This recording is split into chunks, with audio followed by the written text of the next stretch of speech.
Welcome back, I'm Jen Woodhouse, and in this video, I'll show you how I made these beautiful built-in bookcases, cabinets, and window bench. I'm so proud of how it turned out, but it wasn't without several mistakes and oversights, so stay tuned, I'll share everything you ever wanted to know about this project. There were a lot of firsts for me, but I learned a ton, and there's going to be a lot of information to impart, so hunker down, this video is going to be a good one. We had this empty space at the end of our upstairs hallway, and I thought it would be the perfect place for some beautiful built-ins.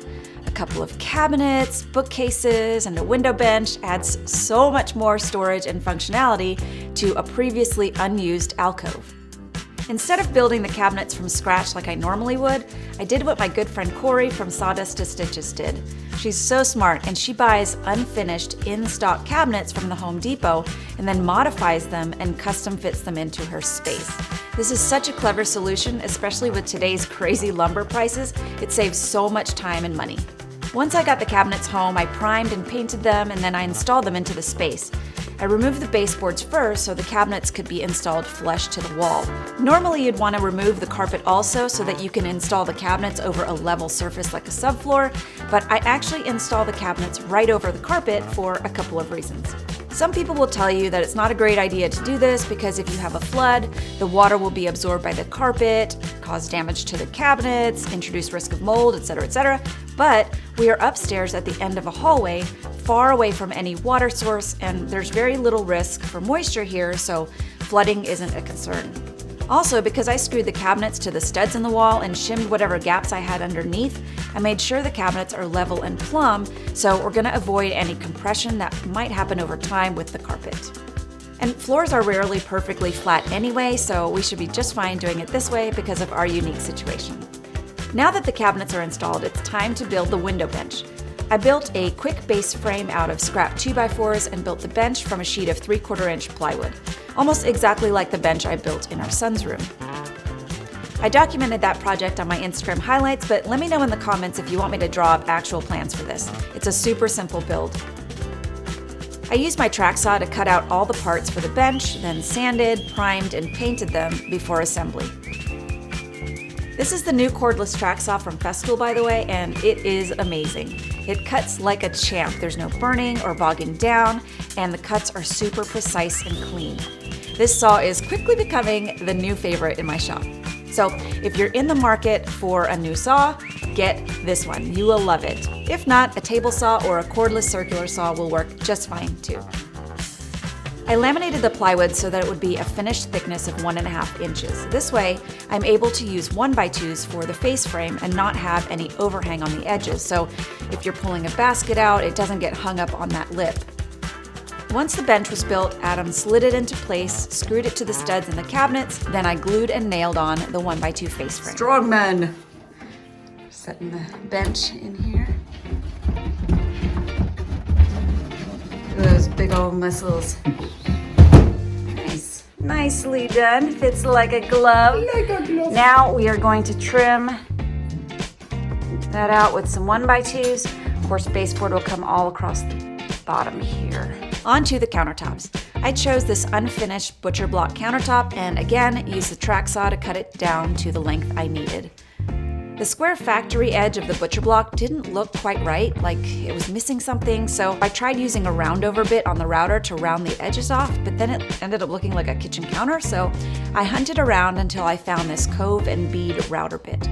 It was my very first time using this router, so this task is easy enough for a beginner to do, and I think it makes all the difference.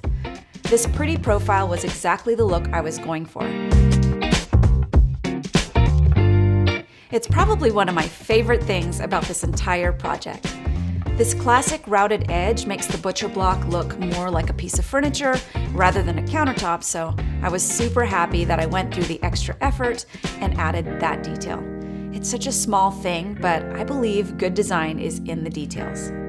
I'm using Rubio Monocoat in the Mist 5% color to finish the butcher block countertops. Then I added these corner blocks to the cabinet so I have something to screw the butcher block to. I laid the countertop on top and drove screws up from underneath through those corner blocks and into the butcher block.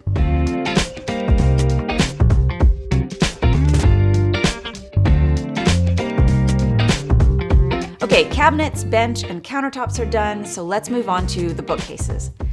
The carcasses of these bookcases are super easy to build. What makes this part more challenging are the inset glass panel doors, but we'll get to that later. First, I cut out all the parts from 3/4 inch plywood, sanded, primed, and painted them, and then assembled the carcasses. I also used a shelf pin jig to drill shelf pin holes for adjustable shelves. And I'll be sure to leave a list of tools and materials for you in the description box below.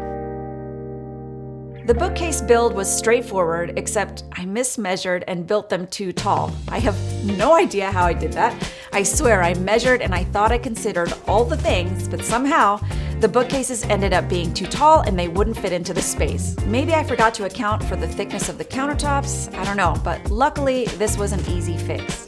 We used the track saw to just lop off the top of the bookcase and then screwed the top back on.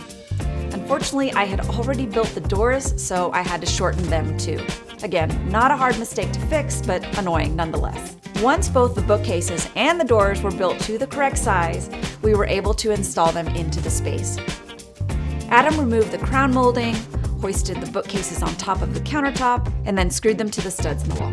Here's where I noticed another oversight. The crown molding would overhang on the front of the bookcases, so I had to go back and add more material to make room for the crown molding. So as you can see, I'm gonna have to add maybe a 1x2 or 1x3 right here, and then the doors will start a little bit lower so that I have space for that crown molding. This is just how it goes. You plan as much as possible, you encounter problems and oversights, and then you just have to work through them. It's a lot of trial and error, but problem solving is actually one of my favorite things about DIY. I just attached an additional 1x3 board to the bookcase with pocket screws and then went on living my life.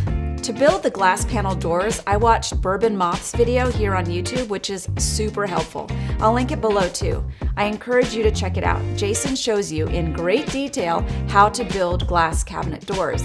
It worked out so well for me. He's awesome. Go check him out. Thank you, Jason, for your amazing video. I built the door frames from 1x3s and joined the rails and the stiles together with a Festool domino. Again, this is another awesome tool, but you don't need one of these to build these doors. You can use dowels or pocket hole joinery to do the same thing. I didn't want to see the screws, and I actually don't have a doweling jig, so I went with the domino. I cut mortises into the boards, dropped some glue and tenons into the slots, and clamped the frame together, making sure everything was flat and level and square. Once the frames dried, I took them out of the clamps and scraped off any excess glue with a chisel. The glass panels will sit inset into the door frame, so I used a router with a rabbiting bit to cut a rabbet into the opening of the door frame. Again, this is my first time doing anything like this, so I can attest this is beginner friendly. Watch Jason's video, it'll give you the knowledge and the confidence that you need. Now, I had my heart set on reeded glass for the doors, and I searched high and low for a source, but I couldn't find one that wasn't cost prohibitive.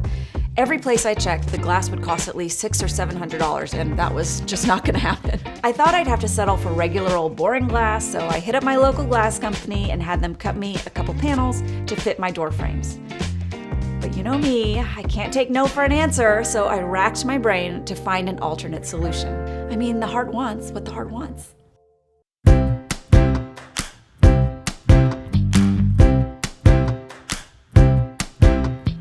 I came across this decorative window film, and it was like the heavens opened up and I heard the Hallelujah chorus. I was so excited that this might actually work. So I ordered a roll, and it cost me about $150, which is way better than $700. And it was so easy to apply the window film. The directions are right on the box and they're very clear. And lo and behold, you can't tell it's not real reeded glass, and it was a fraction of the cost. Ugh, I love that. And if I get tired of this look, I can just peel off the film, which is a bonus. All right, let's chat a minute about these hinges. These are my favorite hinges for cabinet doors. They clip on and they can be adjusted left to right, up and down, front to back, so that you can align your doors with an even reveal, and they're soft close. When choosing which hinges to use for your project, there are two main things to consider. Number one, face frame versus frameless cabinets, and number two, overlay versus inset doors. This is a face frame cabinet, meaning there's a frame around the front of it, whereas a frameless cabinet wouldn't have this lip. It would just be flush here. And these doors are inset doors, and just as you'd expect, Overlay doors would be where the door overlays the front of the cabinet. So, depending on your cabinet and door situation, you'll want to use hinges that are specifically designed for those applications. I'll leave a link to these exact hinges in the description box. I used a concealed hinge jig to drill a mortise into the doors and then screwed the hinge on. The cabinet part of the hinge is screwed to the back of the face frame, which would have been a lot easier to do before installing the bookcase in place. Since I was learning as I went along, I installed them after the bookcases were up, so it was a bit challenging getting them to the right position while working in such a tight space. All in all, it turned out great, but if I had to do it over again, I would have built the bookcases, leaving the back open so that I'd have an easier time screwing the hinges onto the face frame. Then I could hang the door, check for alignment, and then take it off while installing the bookcases into the space. That would have been the best route of action, but hindsight is 20/20. Once the hinges were installed, you just clip them on and they snap right into place. As I mentioned before, you can make minor adjustments in all directions if the door isn't quite where you need it to be. So if you turn this screw here, the door moves left and right, this screw moves the door up and down, and this one is forward and backward, so you've got some wiggle room here.